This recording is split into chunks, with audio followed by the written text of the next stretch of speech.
Okay, so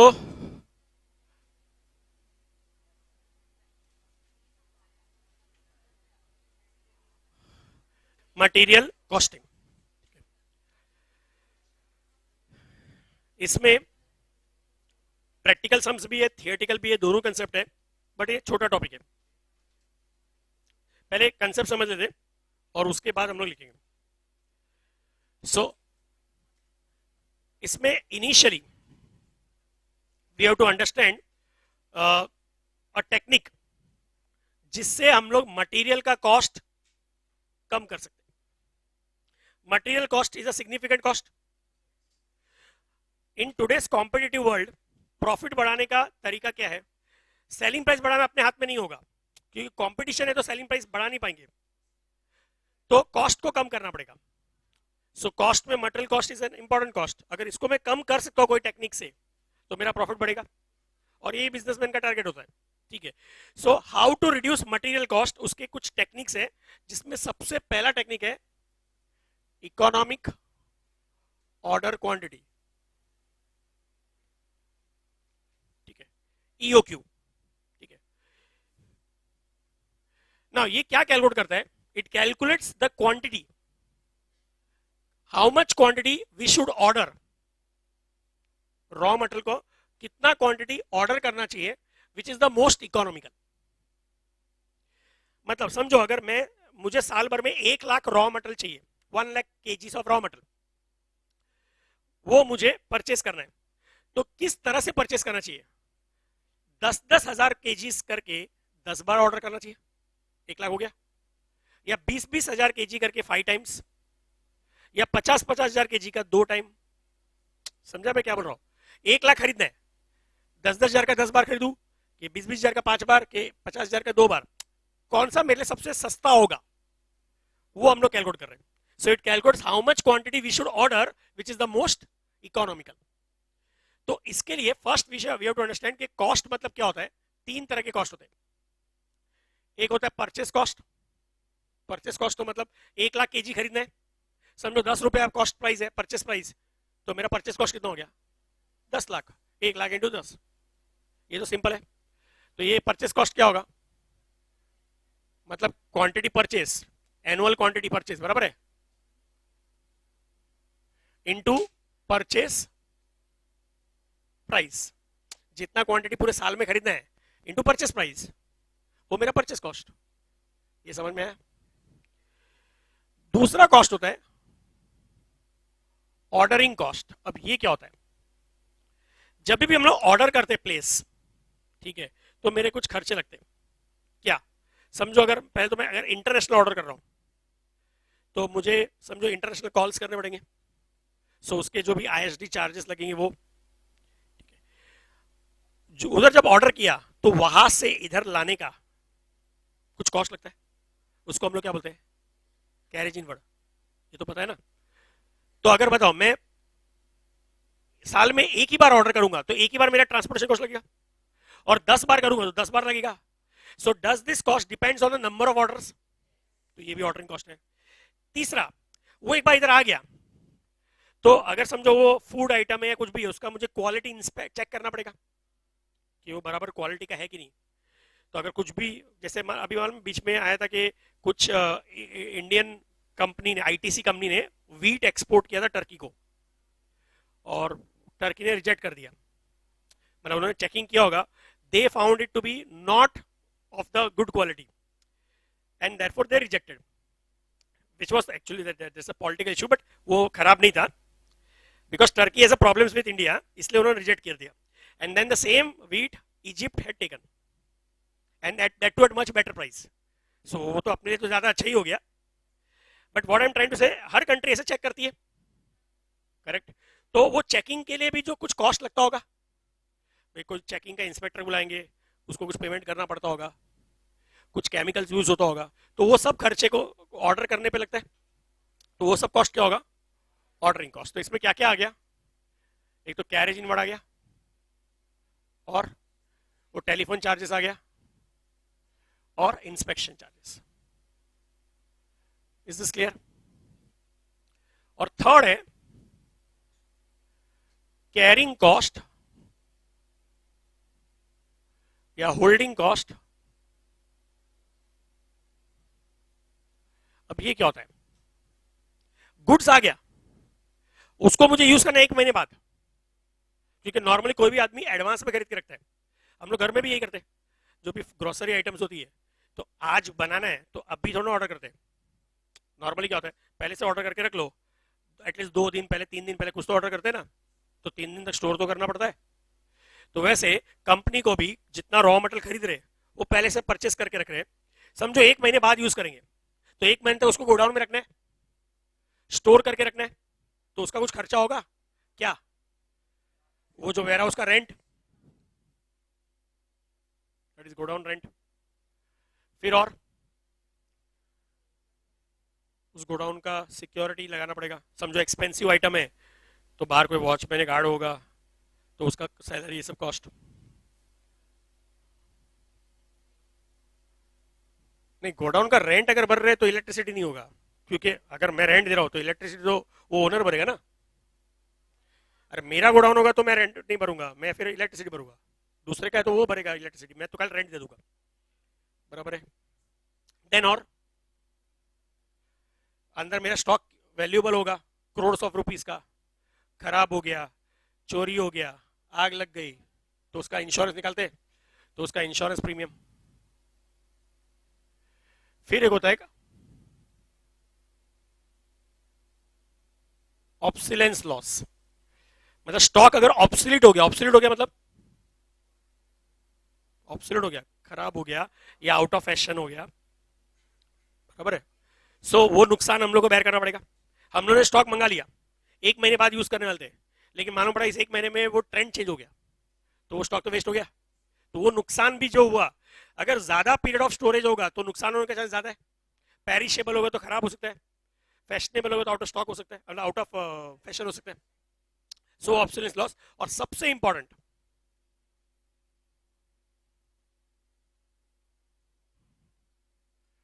interest on capital blocked. मतलब क्या, समझो मैंने जो एग्जांपल लिया, 1 लाख क्वांटिटी खरीदा 10 रुपए के रेट पे, कितना इन्वेस्ट कर दिया, 10 लाख, यूज करना है 1 महीने बाद, लेकिन मैंने आज ही खरीद लिया, बराबर, 1 महीने पहले खरीद लिया।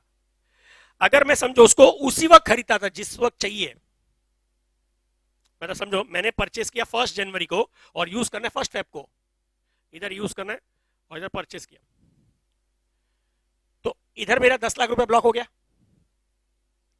अगर मैं उसको लास्ट डे पे खरीदता था तो मेरा पैसा उधर ब्लॉक होता था, तो उस 10 लाख का मैं ये 1 महीने की एफडी कर सकता था, और उस पर मैं 1 महीने का कुछ इंटरेस्ट कमा सकता था, जो कि मुझे वो छोड़ना पड़ रहा है, because I have purchased 1 month back. तो स्टोर कर रहा हूं तो मेरा 10 लाख रुपए ब्लॉक हो गया, तो उस 10 लाख का मैं इंटरेस्ट लूज कर रहा हूं। So that opportunity lost is my opportunity cost, that is the interest on the capital which I have blocked. तो अगर समझो 1 महीने के बदले में 2 महीने स्टोर करता हूं तो 2 महीने का इंटरेस्ट लूज होगा। सिंपल सोचो, ये सब कॉस्ट स्टोर करने पर लगता है कि नहीं, मैं 1 महीने के बदले 2 महीने करता हूं, पहले मैं 1 महीने पहले खरीदता था, अभी 2 महीने पहले खरीदता हूं, तो मेरा रेंट भी डबल लगेगा, 1 महीने के पहले 2 महीने का रेंट, सिक्योरिटी कॉस्ट भी 2 महीने का, इंश्योरेंस भी 2 महीने का, बराबर है, इंटरेस्ट भी डबल 2 महीने का लगेगा, और इधर लॉस होने का चांस भी 2 महीने का हो गया। Is that clear? सो ये सब कॉस्ट कब लगता है, when I store the goods, store या होल्ड करके रख रहा हूं या कैरी कर रहा हूं, that's what is called as carrying cost और होल्डिंग कॉस्ट और स्टोरेज कॉस्ट। ये 3 समझ में आप लोगों को? ओके, नाउ मेन इसमें ना कैरिंग कॉस्ट का ये कंसेप्ट है कि कैरिंग कॉस्ट है ना, जितना आप खरीदते हो ना उतने क्वांटिटी पे नहीं लगता है, उसके आधे पे लगता है। मतलब मैंने 5000 केजी खरीदा ना, तो 5000 पे नहीं लगेगा, 2500 पे लगेगा। अब ऐसा क्यों, हाफ पे क्यों, पूरे पे क्यों नहीं? Let us understand. समझो मैं परचेस करता हूं 300 केजी, तो 300 पे नहीं लगेगा, 150 पे लगेगा।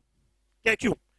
ये समझो मेरा 1 मंथ है 30 डेज का, फर्स्ट सेकेंड थर्ड ऐसे करते 28th 29th 30th, ये पूरा 1 महीना। समझो एक दिन का 1 केजी का रेंट है स्टोर करने का 1 रुपया, एक दिन 1 केजी स्टोर किया तो 1 रुपया लगेगा रेंट। अब बताओ, जब मैंने खरीदा 300 केजी तो पहले दिन तो मेरे गोडाउन में 300 केजी होगा, अब 300 केजी पूरे महीने में यूज होता है, मतलब रोज का 10 केजी यूज होता है, 10 केजी यूज हो जाता है, तो इधर कितना होगा 290, अरे 10 केजी यूज हो गया तो 290 केजी इधर होगा, इधर 280 केजी, ऐसे कम होता रहेगा, लास्ट डे पे जीरो होगा, एक दिन पहले 10 केजी होगा, एक दिन पहले 20 केजी होगा, एंड सो ऑन। तो बताओ इस पूरे महीने 300 केजी का रेंट भरूंगा क्या? अब पहले दिन, पहले इसका देखो, इधर कितने का रेंट भरूंगा और इधर, ये दोनों मिला के टोटल कितना भरा, 300 केजी का रेंट भरा, कितने दिन में, दोनों दिन 300 केजी का भरा क्या? एक दिन 280 का भरा, एक दिन 20 का भरा, सो टोटल 300 केजी का भरा कितने दिन में, 2 दिन में। तो ऑन एन एवरेज एक दिन का कितने का भरा, अरे इधर 280 रुपीज दिया, इधर 20 रुपए दिया, तो 2 दिन का 300 रुपया दिया, तो एवरेज एक दिन का कितना दिया, 150 दिया ना? नहीं समझा? अभी देखो ये दूसरा एग्जांपल सुनूंगा ना, सडनली बॉडी को सूट करेगा। कैसे? यही सेम चीज, ये सब ये समझता है, लेकिन जब तक दूसरे का है ना तो आपने को क्या है वैसा है। यही चीज अगर खुद पे लोगे ना तो फटाफट समझेगा। जैसे समझो लेट्स से कोई मल्टीप्लेक्स में, और कभी ट्यूसडे का ऑफर होता है ना कुछ, कि एक पे एक टिकट फ्री, ऐसा होता है ना कुछ मूवीज में, नहीं होता है? होता होगा समझो। लेट्स से 300 की एक टिकट है और ट्यूसडे का ऑफर है कि एक टिकट पे एक फ्री, बराबर है? तो एक टिकट कितने की पड़ी? क्यों, कैसे समझता है? एक का 300 भरा, एक का 0 भरा, तो समझता है ना, दो जन का मिला के 300 भरा, तो एवरेज एक जन का 150 हुआ। तो इधर मैंने और क्या बताया, वही सेम भाषा में बोला है। इधर मैं 280 केजी का भर रहा हूं, इधर 20 केजी का भर रहा हूं, तो 2 दिन का मिला के 300 केजी का भर रहा हूं, तो एक दिन का कितना हो गया? तो बॉडी को सूट किया अभी 150 केजी। इधर मैं 290 का भर रहा हूं, इधर मैं 10 का भर रहा हूं, टोटल 300 का भरा 2 दिन में 150। इधर वो वाला 300 रुपए वाला 300, इधर 0, ऐसे सब जगह भी, आगे भी 270, इधर 30। तो इस पूरे महीने में 300 केजी का भर रहा हूं कि 150 का भर रहा हूं, मतलब जितना परचेस किया उसके आधे का। ये समझ में है? तो जितना खरीदते उस पे नहीं लगता कैरिंग कॉस्ट, उसके हाफ पे लगता है। Is this clear?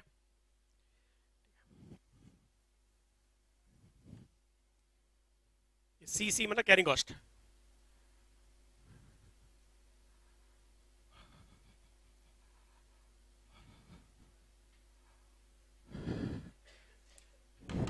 Half of the quantity पर, इतना क्लियर? अच्छा, अभी है ना, ये ऑर्डरिंग कॉस्ट और कैरिंग कॉस्ट में मेन डिफरेंस क्या मालूम है? इफ क्वांटिटी इंक्रीजेस, ज्यादा परचेस करेंगे ना, क्वांटिटी ऑफ ऑर्डर इंक्रीजेस, अगर ज्यादा परचेस करोगे तो कैरिंग कॉस्ट बढ़ेगा कि कम होगा? समझो 100 केजी खरीदते थे तो 100 को स्टोर करना पड़ता है, उसके बदले आप लोग 200 केजी खरीदने लगोगे, तो 100 खरीदते तो 50 का लगता था, 200 खरीदोगे तो 100 का। मतलब मेरा क्वेश्चन है, if quantity increases carrying cost will, लेकिन ऑर्डरिंग कॉस्ट कम हो जाएगा। ऑर्डरिंग कॉस्ट क्यों? अगर मुझे साल भर में 1000 खरीदना था, 100 करके खरीदूंगा, कितनी बार ऑर्डर करना पड़ेगा? 10 बार ऑर्डर करना पड़ेगा। 10 बार मुझे ऑर्डरिंग कॉस्ट, 10 बार इंस्पेक्शन, 10 बार कैरेज इनवर्ट लगेगा। अब 200 करके खरीदने लगा तो 5 ही बार carrying cost, sorry ordering cost लगेगा, तो मेरा ऑर्डरिंग कॉस्ट कम हो जाएगा कि नहीं? Yes. So if quantity increases carrying cost increase but ordering cost decrease, और वैसे if quantity decreases carrying cost decrease. So ये दोनों ऑपोजिट्स है, बराबर है? तो एक एग्जांपल से समझते हैं कि कैसे वो ईओक्यू निकालना होता है। ठीक है, सबसे पहले समझो, अगर मैं बोलता हूं मुझे एनुअल रॉ मटेरियल कंज्यूम करना है, मतलब यूज करना है साल भर में, समझो 4000 केजीज, 4000 केजी साल भर खरीदना है और यूज करना है। मेरा ऑर्डरिंग कॉस्ट है समझो 200 रुपीज पर ऑर्डर, एक बार ऑर्डर करेंगे 200 रुपए लगता है। मेरा परचेस प्राइस है 10 रुपीज पर यूनिट, एलसी देना।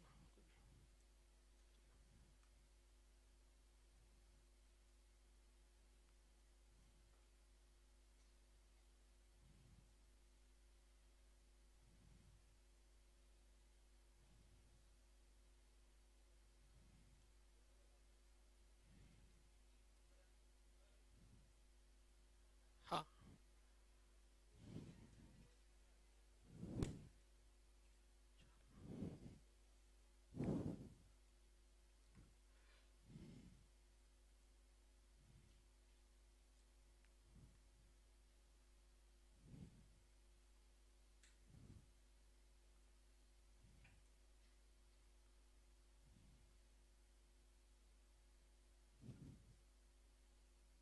ये समझो, ये 50 रुपीज लिया और कैरिंग कॉस्ट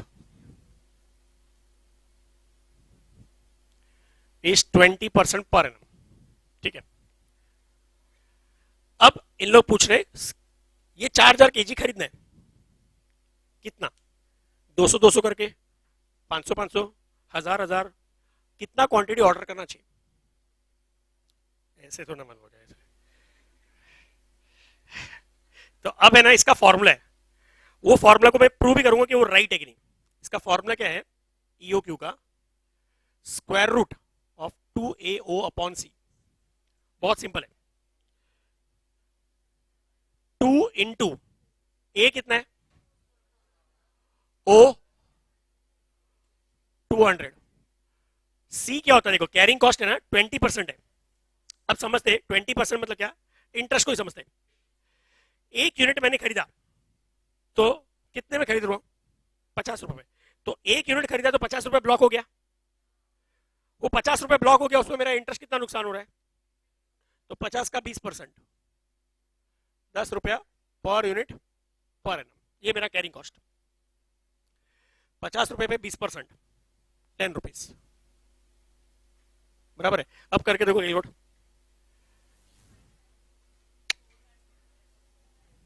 ये आंसर प्रॉपर आएगा। ये आएगा, पहले इसको करोगे ना अंदर को तो 1,60,000 आएगा, और फिर उसका स्क्वायर रूट। हाँ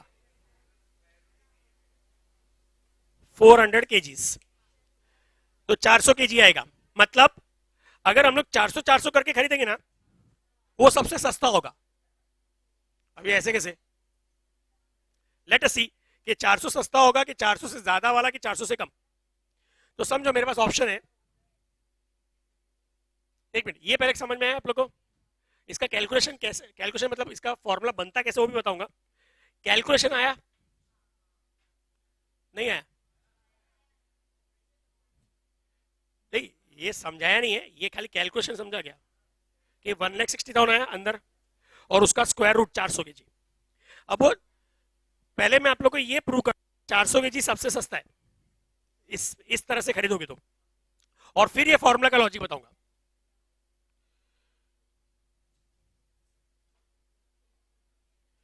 समझो मेरे पास ऑप्शन है, या तो मैं 200 केजी करके खरीदूं, या 400 केजी करके खरीदूं, या समझो ना 1000 केजीज करके खरीदूं। ये 3 फिगर्स का ऑप्शन है।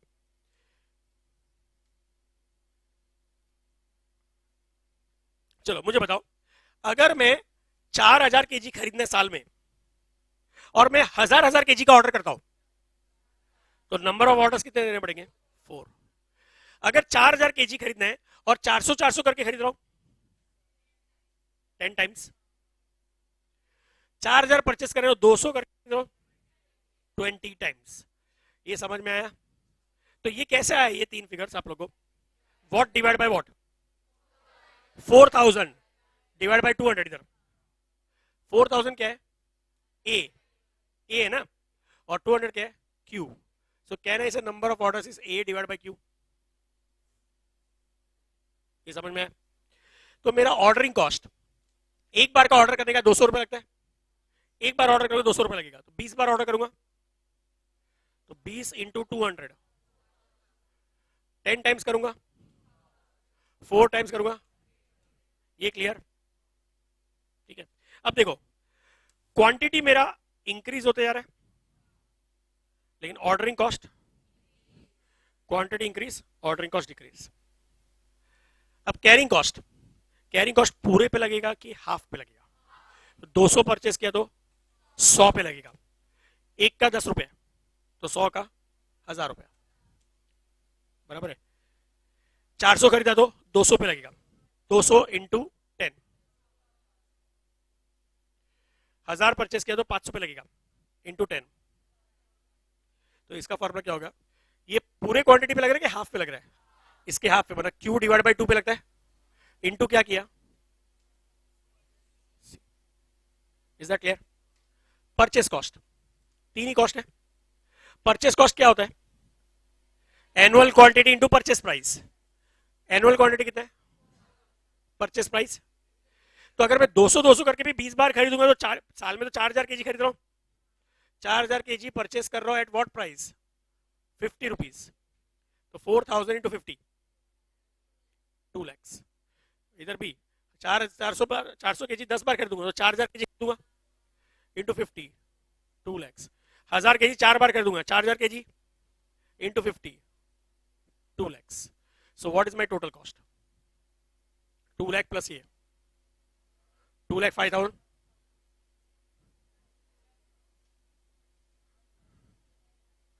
2 lakh 5000। सबसे सस्ता किधर है? बराबर है। इससे कम भी ऑर्डर किया तो भी कॉस्ट बढ़ेगा, इससे ज्यादा भी ऑर्डर किया तो भी कॉस्ट बढ़ेगा। तो सबसे सस्ता इधर ही आ रहा है। सो this is the most economical, this is EOQ. वो इतना सब नहीं करके हम लोग वो सेम चीज फॉर्मूला से लाते हैं। एक मिनट, ये समझ में आया? अब ये फॉर्मूला कैसे बनता है? उसका बहुत सिंपल इक्वेशन है। अगर देखोगे यहां पर at this is not EOQ, यहां पे ऑर्डरिंग कॉस्ट और कैरिंग कॉस्ट सेम है क्या? यहां पर सेम है क्या? यहां पर सेम है। हाँ, तो ईओक्यू वहीं पर होता है जहां पर ये दोनों सेम होता है, where ordering cost should be equal to, is that clear? So at EOQ, ordering cost equal to carrying cost।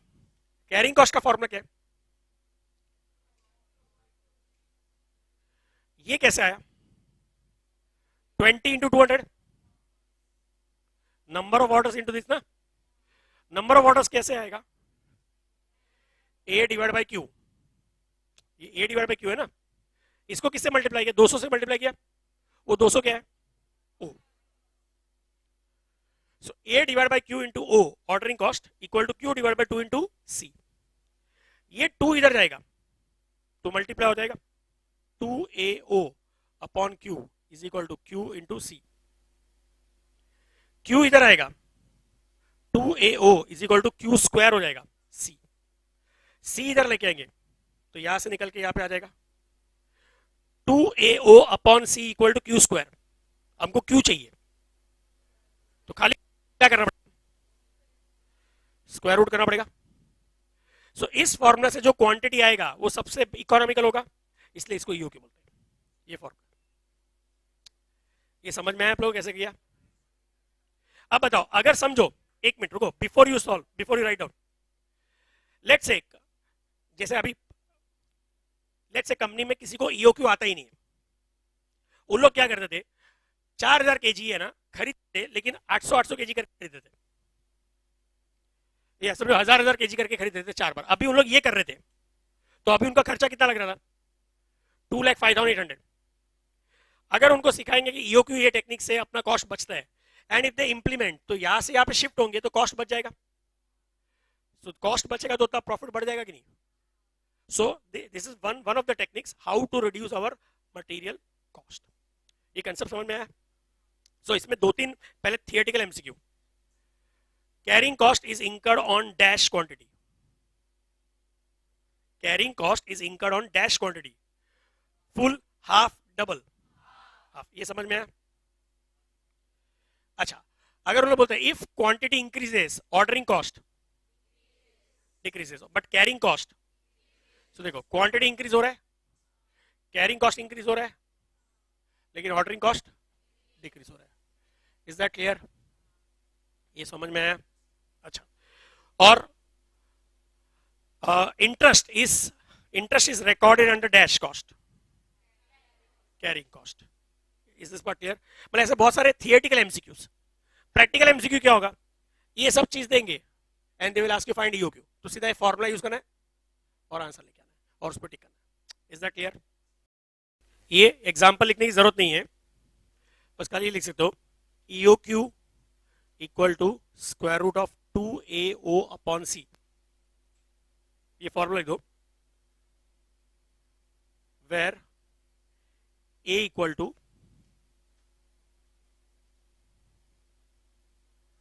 Annual raw material used, O होता है ordering cost,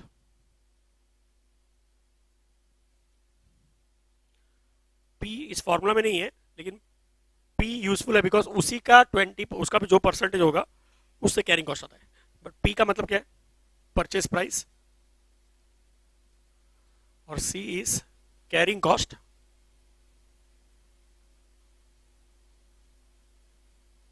which should be per unit per annum।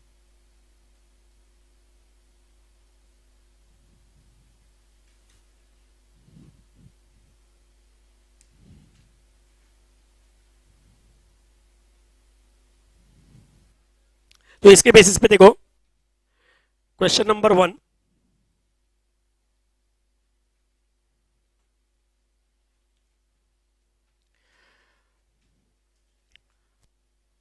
From the following figures calculate EOQ, page 43।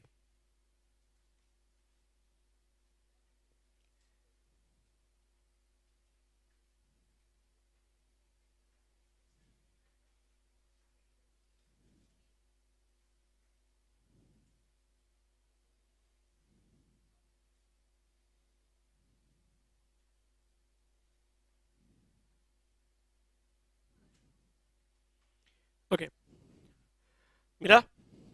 So page 43 पे question 1 बोल रहा है from the following figures calculate EOQ and number of orders to be placed in each year.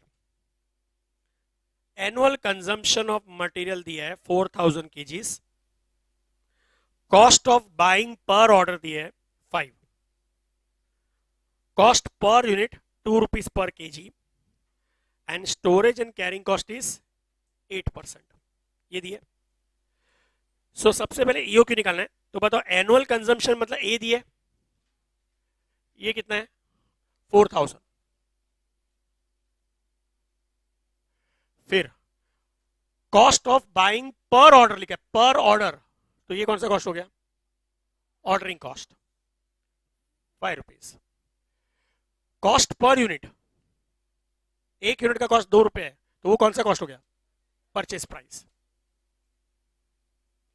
और carrying cost कितना बोला है 8%, तो किसका 8% होता है वो, इस 2 रुपीज का 8%, तो 0.16 पर यूनिट पर एनम। ये समझा, 2 का 8%। अभी फॉर्मूला यूज करेंगे तो 2AO अपॉन C, तो 2 into 4000 into what 5 divide by C, that is 0.16।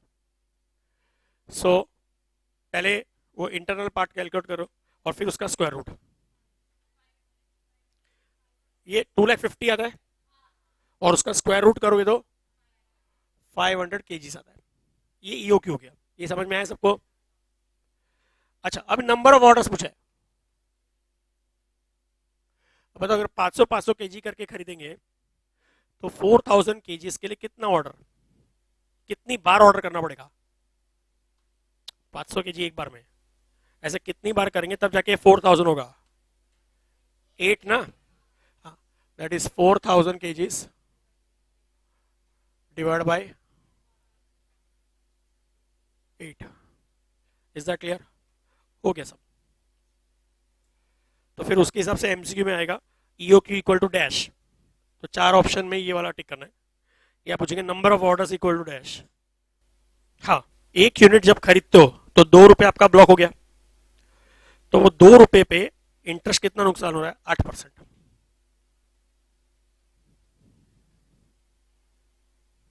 एक सम ऐसे आप लोग ट्राई करोगे, सो सेकेंड क्वेश्चन में लिखा है X Limited requires 2500 units of product Y per month. The cost per order placed is 150. ये कौन सा कॉस्ट हो गया? Ordering. Each unit costs 200 rupees. Purchase price. And cost of capital. Cost of capital मतलब बता, अगर मैं कैपिटल लेता हूँ किसी से तो उस पर मेरा कौन सा कॉस्ट लगता है? इंटरेस्ट लगता है. So cost of capital is interest on capital. मतलब ये किसका पार्ट हो गया? Carrying cost. So you are required to first find EOQ है, मतलब फॉर्मूला यूज करके. और सेकंड बोला to calculate minimum total inventory cost including purchase cost. Minimum cost किस पे आएगा? ईओक्यू पे ना. सो हम लोग को ईओक्यू का ये ईओक्यू है ना, तो इसका ये टोटल कॉस्ट निकालना है. ये मैं करा दूंगा, आप लोग ईओक्यू निकाल लो खाली.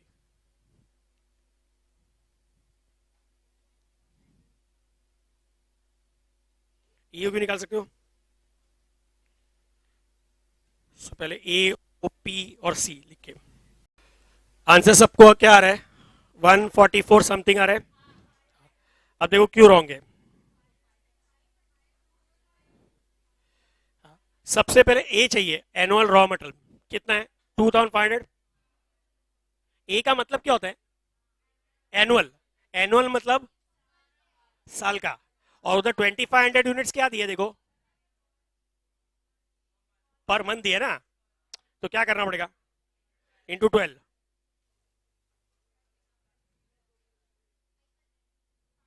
तो ये 30,000 हो जाएगा. ये समझ में आया? 30,000 समझ में आया? वो मंथली दिया है और अपने को एनुअल चाहिए. ए का मतलब ही एनुअल है. ऑर्डरिंग कॉस्ट 50 है. परचेज प्राइस 200 रुपये है. कैरिंग कॉस्ट इज 200 का 18% पर यूनिट पर एनम.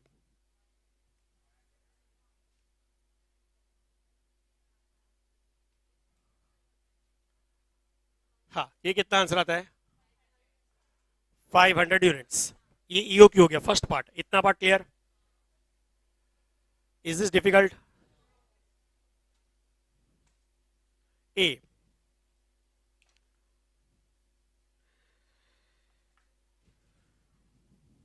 समझे? अच्छा, बी पार्ट क्या है? Calculate minimum total inventory cost. Total cost मतलब क्या? ये मिनिमम वाला बोला है, तो मिनिमम मतलब ईओक्यू पे जो होता है वो मिनिमम होता है. तो सिर्फ ये एक वाला पार्ट बताना है, इंक्लूडिंग परचेस कॉस्ट. तो इसके अंदर परचेस कॉस्ट भी है कि नहीं? हाँ. तो अब देखो कैसे करना है. बताओ, हम लोग ईओक्यू में कितना क्वांटिटी ऑर्डर करेंगे एक बार में? 500 यूनिट्स. अगर मैं 500 करके खरीदूंगा तो 30,000 खरीदने के लिए कितनी बार ऑर्डर प्लेस करना पड़ेगा? 6 नहीं, एक 6 ही बोल रहे सब जन. 60 होगा ना. 30,000 डिवाइड बाय 500, 60 ऑर्डर्स. एक बार का ऑर्डर करने का कितना लगता है? 150. अरे ये तो पहले वाले सम का है. 150 है ना एक बार का, तो 60 टाइम्स का कितना हो जाएगा? ये समझा? कैरिंग कॉस्ट पूरे क्वांटिटी पे कि हाफ पे? तो 500 पे नहीं, 250 पे. 250 पे इंटू 36. और वैसे भी ईओक्यू पे दोनों सेम ही होना चाहिए. परचेस कॉस्ट पूरे साल में कितना परचेस करेंगे? 30,000 यूनिट्स इंटू व्हाट प्राइस? बराबर है. सो what is my total cost? 60 lakh हो गया. तो ये फिगर ऑप्शन 4 में से एक ये फिगर होगा. ये भी समझ में आएगा? डिफिकल्ट है ये?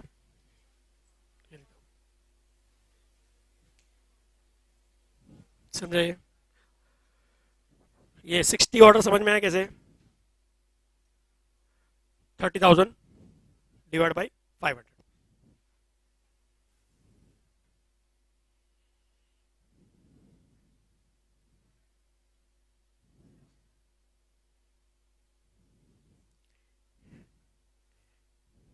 Quantity purchase per order. Question number 3. इसमें दिए a company manufactures product X whose monthly demand is 1000 units, monthly बोला है, ऑर्डरिंग कॉस्ट इज 500 पर ऑर्डर। अच्छा, इंश्योरेंस इज 10 पैसे per unit per month. Insurance किधर आता है? Carrying cost. फिर security and obsolescence loss is 20 पैसे पर यूनिट पर quarter, carrying cost. And interest will be 10% on purchase price which is 40 rupees. Carrying, ये भी तो इंटरेस्ट भी तो कैरिंग कॉस्ट में आता है। तो कैरिंग कॉस्ट में एक नहीं 3 है, तो मैं खाली सिर्फ कैरिंग कॉस्ट बता देता हूं, फिर बाकी you can solve. Carrying cost में पहला क्या आएगा? इंश्योरेंस। अभी एक मिनट देख लो पहले एक बार, इंश्योरेंस कितना बोला है? 10 पैसे पर यूनिट पर मंथ। ये हमने इतने सारे सम्स किए, ये क्या होता है carrying cost? Per unit per annum. देखो इधर भी लिखा है, ये 10 पैसे पर यूनिट है लेकिन पर मंथ है, तो क्या करना पड़ेगा? 10 पैसे इंटू 12 मंथ्स, तो 1 रुपी 20 पैसा हो गया। ये समझ में आया? 1 रुपी 20 पैसा। फिर दूसरा बोला है सिक्योरिटी एंड ऑब्सोलेंस लॉस, ये कितना बोला है? 20 पैसे बोला है पर यूनिट पर क्वार्टर बोला है, पर क्वार्टर, तो क्या करना पड़ेगा? इंटू 4, साल में 4 क्वार्टर होते हैं ना, सो 0.20 इंटू 4, 0.80 हो गया।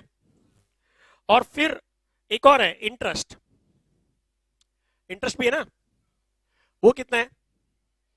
10%। किस पे 10%? परचेस प्राइस, जो कि कितना है? 40 रुपीज, तो 44।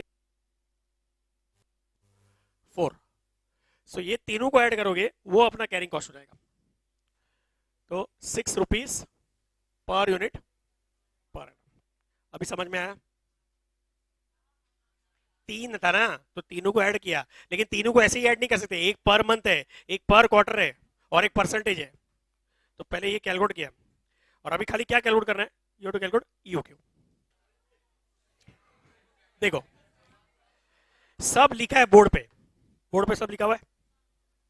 हाँ, सबसे पहले ए कितना है? वो मंथली डिमांड 1000 है, तो कितना हो गया? वेरी गुड, पहले ही रॉन्ग है।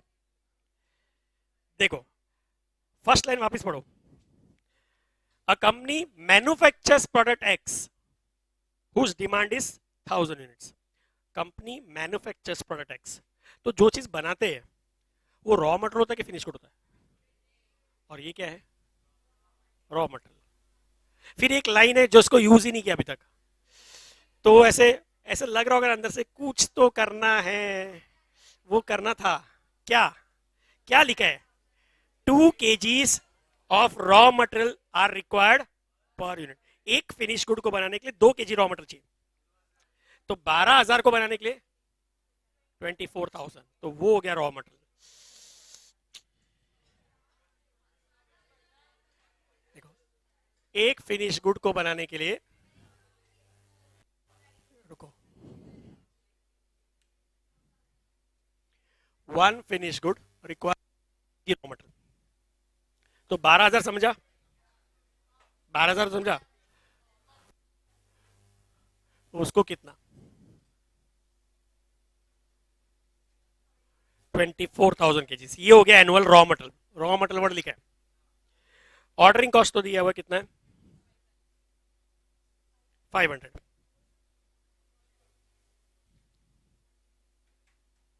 बराबर है। अब ईओक्यू का फॉर्मूला,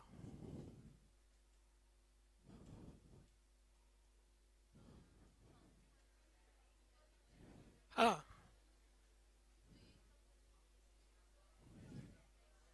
राइट है, राइट है था, हाँ वो बराबर है, पर मुझे मालूम है क्यों करा रहा हूं, कुछ है रीजन। अभी समझो ऐसा बोला होता 1 फिनिश गुड रिक्वायर्स 2 kg बोला ना, उसके बदले 1 kg raw material require produces 2 finish goods, तो क्या करोगे? हाफ हो जाएगा, तो हाफ हो जाएगा, इसलिए इसमें क्रॉस मल्टीप्लाई में हमेशा आंसर आएगा। हाँ।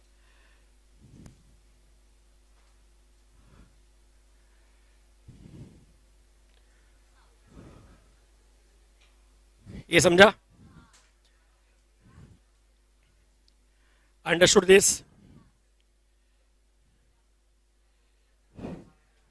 सो ये यहां पे मिस्टेक हो सकता है, तो वो रेड पेन से। और इसमें ना, जैसे इसमें क्या बोला है, 2 kgs of raw material are required for 1 unit बोला है।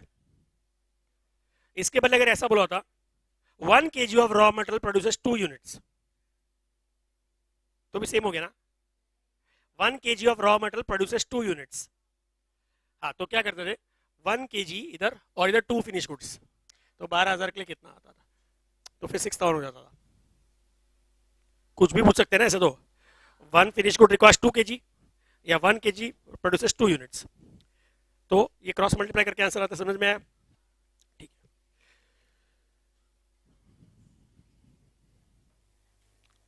दो सब में कॉन्फिडेंस बना था, वो टूटा। अभी ये समझ में आया? अभी वापिस से मिस्टेक करोगे। चलो, एक एक नॉर्मल समय, मतलब इसमें मिस्टेक नहीं होना चाहिए। अगर तुम लोग करोगे तो वो अपनी खुशी से करोगे। हाँ, वो मिस्टेक वाला सम अलग से बताऊंगा। क्वेश्चन नंबर 5, ये नॉर्मल सम है, वापिस कॉन्फिडेंस दिलाने के लिए। Harsh limited produces a product which has a monthly demand of 4,000 units. Again, produces a product, produces, तो ये क्या हो गया, ये फिनिश गुड है, और हमको चाहिए क्या, रॉ मटेरियल।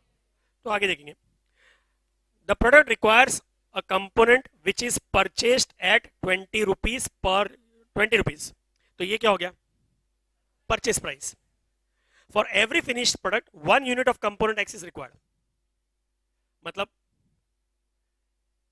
एक फिनिश गुड के लिए एक ही रॉ मटेरियल, तो जितना फिनिश गुड होगा उतना रॉ मटेरियल हो जाएगा।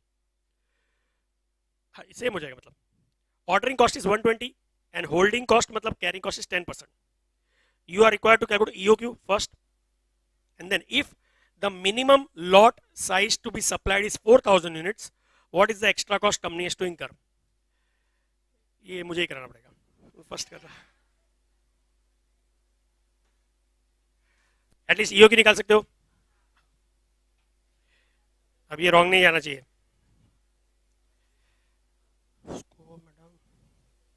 उसको फिर भी वो ऐसे दिखाओ, 1 फिनिश गुड 1 kg, तो 48,000 फिनिश गुड्स 48,000 kg। वो मंथली है,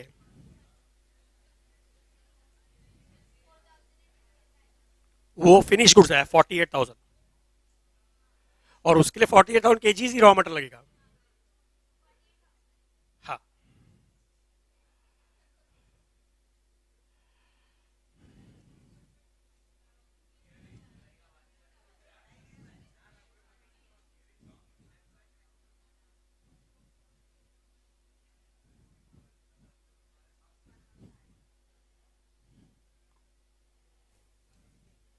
ये मंथली है, ये मंथली है ना, तो पहले तो इंटू 12 करना पड़ेगा।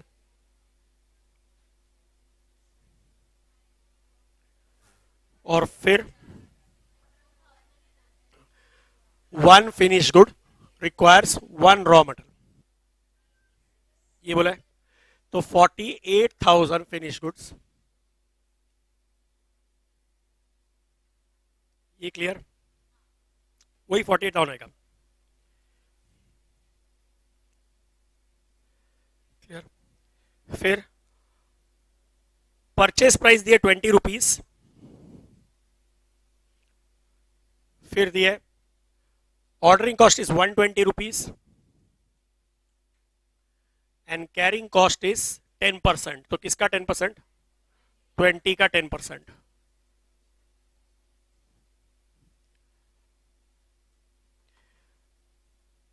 ये तो समझ में आया, सेम है ना। अब यो क्यों,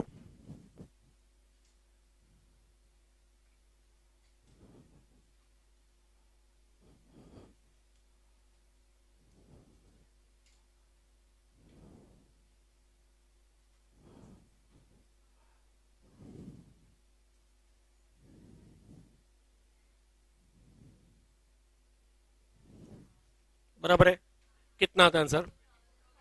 2400 केजीज आता है, बराबर है। ये ईओ क्यू, ये पार्ट तो क्लियर, ठीक है। अब लोग बोल रहे if the minimum lot size to be supplied is 4000 units, what is the extra cost company has to incur? इतना हो गया पहले तो लिख के। नो, सबसे लोएस्ट कॉस्ट किस पे आएगा? ईओक्यू पे। मतलब हम लोग को ऑर्डर कितना करना चाहिए? 2400 केजीज ऑर्डर करना चाहिए। अब एक बार देख लो, 2400 केजीज ऑर्डर करना चाहिए अपने को। नंबर ऑफ ऑर्डर्स कितने होंगे? अगर मैं 2400 केजीज कर करके खरीदूंगा तो ये 48,000 को खरीदने के लिए कितनी बार ऑर्डर देना पड़ेगा? समझ में आया? What divide by what? 48,000 divide by 2400, 20 bar order देना पड़ेगा, 20 ऑर्डर्स। एक बार का ऑर्डरिंग कॉस्ट कितना है? 120, तो 20 टाइम्स का 2400, इतना क्लियर? कैरिंग कॉस्ट पूरे पे कि हाफ पे? तो 1200 पे लगेगा इंटू 2, और वैसे भी ईओ क्यू पे सेम ही होता है। परचेस कॉस्ट पूरे साल में कितना परचेस करना है? At what price? 9,60,000। सो मेरा टोटल कॉस्ट कितना हो गया? 9 लाख। ये सबसे सस्ता होगा, सबसे कम कॉस्ट यही होगा। अगर मैं इसको फॉलो नहीं करूं, कुछ और करूं, तो कॉस्ट ज्यादा होगा। तो यहां पर बोला है if the minimum lot size to be supplied is 4000 units, मतलब सप्लायर जिसको हम लोग ऑर्डर प्लेस करने वाले ना, वो बोल रहा है कि आपको 2400 करके खरीदना है, लेकिन हमारे यहाँ पे सिस्टम नहीं है, हम लोग मिनिमम 4000 देते हैं। मिनिमम लॉट साइज 4000 का ही है, उसके नीचे आप नहीं कर सकते हो। तो अब जब उसका मिनिमम लॉट ही वो है तो उतने का ऑर्डर प्लेस करना पड़ेगा। तो हमको 4,000 केजी करके खरीदना पड़ेगा, बराबर है। तो बताओ, I am not following EOQ, तो मेरा कॉस्ट एक्स्ट्रा लगेगा। तो कितना एक्स्ट्रा लगेगा वो पूछ रहे हैं। तो बताओ, अगर 4,000 करके खरीदा तो 48,000 के कितना ऑर्डर? 12 टाइम्स, एक बार का 120, तो 12 टाइम्स का 12 इंटू 120, 14। कैरिंग कॉस्ट आधे क्वांटिटी पे, तो 4,000 के बदले 2,000 पे, 2,000 इंटू 2। परचेस कॉस्ट तो यही रहेगा। सो टोटल कितना हो जाएगा? 9,65,440, बराबर है। तो अगर मुझे ये करना पड़ा मजबूरी में, तो मेरा कॉस्ट एक्स्ट्रा लग रहा है कितना? मतलब इन दोनों का डिफरेंस 640 रुपीज हो गया, extra cost to be incurred. अब समझ में आया क्या पूछा था? तो वो ऑप्शन में 4 फिगर्स होंगे जिसमें से एक 640 होगा।